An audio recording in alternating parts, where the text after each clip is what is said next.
Hey, look at Go this. read your Bible, sir. Saul was on his way to Damascus. He had letters from the rulers of the synagogue to arrest anybody that believed in Jesus. Ananias just heard that he was coming. That was enough. The moment the guy entered Damascus, the Bible said he was struck with light from heaven. What is going on? Saul, why persecutest thou me? Who are you? I didn't know there was this dimension. I thought it would be soldier versus soldiers. I thought it would be lawyers versus lawyers. There is a realm where even the atmosphere will fight you. Oh my. You don't know that there are people that when they show up, the air you breathe will attack you. If you are against God, the water will become poison. If you are against God, the guy was struck down. And to show you that Ananias had a hand in it, Jesus went to him, go and deliver him. And the guy said, is this not the same brother that was persecuting the church? Jesus said, I have an assignment for him. You created a web here, so it's important that I partner with you on this. And the guy showed up. He knew where the guy was. You know, when certain things happen, you are humbled. Nobody told Saul he was praying and fasting.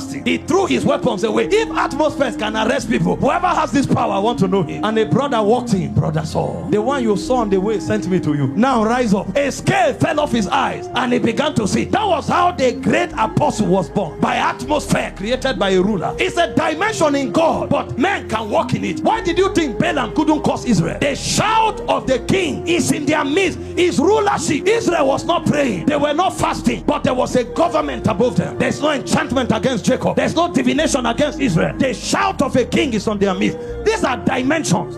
And Paul knew Ananias had it. And even Paul, he knew he wouldn't leave this world until he entered that realm. That was why a day came, Paul said, when I leave you, he said, grievous wolves will come to attack you. That means if I am here, they can't come. I create a radar. You can't enter here when Paul is around. These are rulers in the spirit. We are not the same. In salvation, we are equal. But in government, there are cadres.